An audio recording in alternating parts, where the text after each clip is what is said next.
ಎಲ್ಲರಿಗೂ ನಮಸ್ಕಾರ. ನಾನು ನಿಮ್ಮ ಚೆನ್ನ.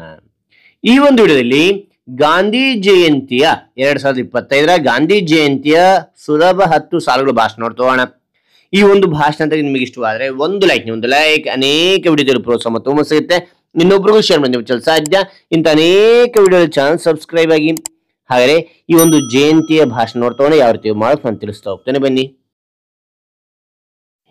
ಈ ಒಂದು ಭಾಷಣ ಮಾಡೋ ಒಂದು ಸೂಚನೆ ಏನಂತೀರಾ, ಇಲ್ಲಿ 1 ರಿಂದ 10 ಪಾಯಿಂಟ್ ನಾವು ಕಂಡು ಬರ್ತೇವೆ. ನಿಮ್ಮ ಭಾಷಣದಲ್ಲಿ 1ನೇ ಪಾಯಿಂಟ್, 2ನೇ ಪಾಯಿಂಟ್, 3ನೇ ಪಾಯಿಂಟ್ ಅಂತ ಹೇಳ್ತಾ ಹೋಗಬೇಡಿ. 1 ರಿಂದ 10 ಪಾಯಿಂಟ್ಗಳನ್ನ ಚೆನ್ನಾಗಿ ಕಲ್ತ್ಕೊಂಡು ಪರ್ಫೆಕ್ಟ್ ಆಗ್ರಿ. ಪರ್ಫೆಕ್ಟ್ ಆದ ನಂತರ ಏನ್ ಮಾಡ್ತೀರಾ, ಪಾಯಿಂಟ್ಗಳನ್ನ ಬಿಟ್ಬಿಡಿ, ವಿಷಯವನ್ನ ಮಾತ್ರ ಸ್ಟೆಪ್ ವೈಸ್ ಹೇಳ್ತಾ ಬನ್ನಿ. ಹೇಳುವಾಗ ಆವಹಾಭಾವದ ಮೂಲಕ ಎಕ್ಸ್ಪ್ರೆಷನ್ ಕೊಡ್ತಾ ಹೇಳ್ತಾ ಹೋಗಿ. ಆಗ ನಿಮ್ಮ ಭಾಷಣ ಕೇಳೋರಿಗೆ ಅದ್ಭುತವಾಗಿರುತ್ತೆ. ರೈಟ್. ಹಾಗಾದ್ರೆ ನಾನು ನಿಮಗೆ ಇಲ್ಲಿ ಪಾಯಿಂಟ್ ವೈಸ್ ನಾನು ತಿಳಿಸ್ತಾ ಹೋಗ್ತೇನೆ. ಓಕೆನಾ?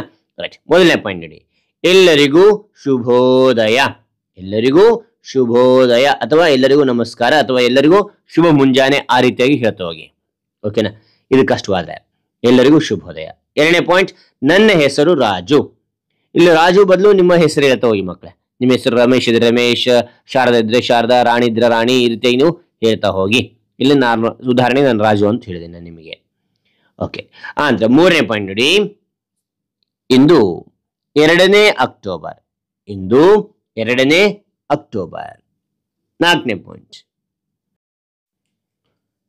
ನಾವೆಲ್ಲರೂ ಸಂತಸದಿಂದ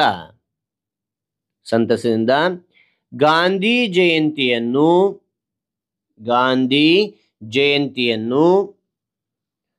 ಆಚರಿಸುತ್ತಿದ್ದೇವೆ. ನಾವೆಲ್ಲರೂ ಸಂತಸದಿಂದ ಗಾಂಧಿ ಜಯಂತಿಯನ್ನು ಆಚರಿಸುತ್ತಿದ್ದೇವೆ. ಮೊದಲನೇ ಪಾಯಿಂಟ್ ಇಂದ ನೋಡಿ, ಪಾಯಿಂಟ್ಗಳನ್ನು ಬಿಟ್ಟುಬಿಡಿ, ವಿಷಯವನ್ನು ಮಾತ್ರ ಹೇಳ್ತಾ ಬನ್ನಿ. ಈ ರೀತಿಯಾಗಿ ಎಲ್ಲರಿಗೂ ಶುಭೋದಯ. ನನ್ನ ಹೆಸರು ರಾಜು. ಇಂದು 2ನೇ ಅಕ್ಟೋಬರ್. ನಾವೆಲ್ಲರೂ ಸಂತಸದಿಂದ ಗಾಂಧಿ ಜಯಂತಿಯನ್ನು ಆಚರಿಸುತ್ತಿದ್ದೇವೆ. ಓಕೆ. 5ನೇ ಪಾಯಿಂಟ್ ನೋಡಿ, ಅವರು ಭಾರತ ಸ್ವಾತಂತ್ರ್ಯ ಹೋರಾಟದ ಉಜ್ವಲ ನಾಯಕರಾಗಿದ್ದರು.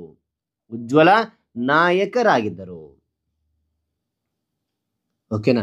ಅದಾದ ನಂತರ ನೋಡಿ, 6ನೇ ಪಾಯಿಂಟ್, ಅವರು 1819ರ ಅಕ್ಟೋಬರ್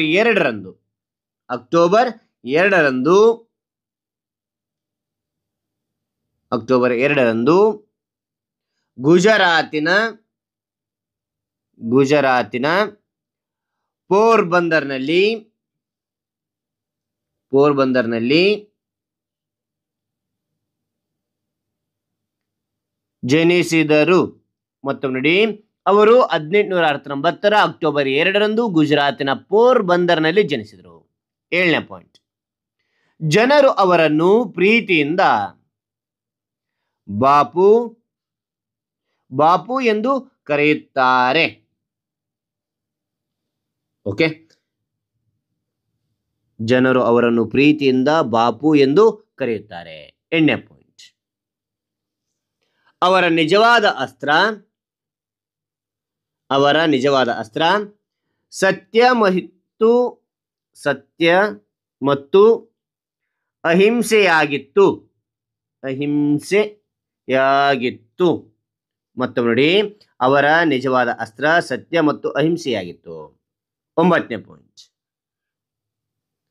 ಅಸ್ಪೃಶ್ಯತೆ ವಿರೋಧಿಸಿ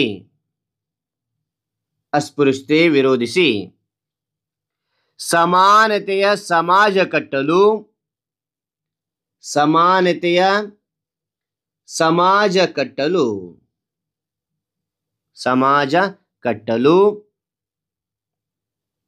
ಪ್ರಯತ್ನಿಸಿದರು.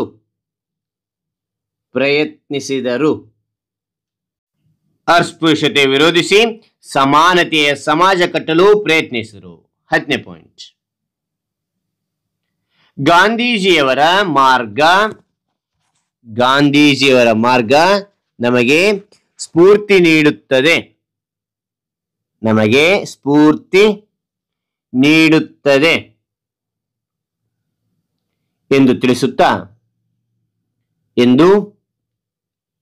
ತಿಳಿಸುತ್ತಾ ನನ್ನ ಈ ಪುಟ್ಟ ಭಾಷಣ ಮುಗಿಸುತ್ತೇನೆ. ನನ್ನ ಈ ಪುಟ್ಟ ಭಾಷಣ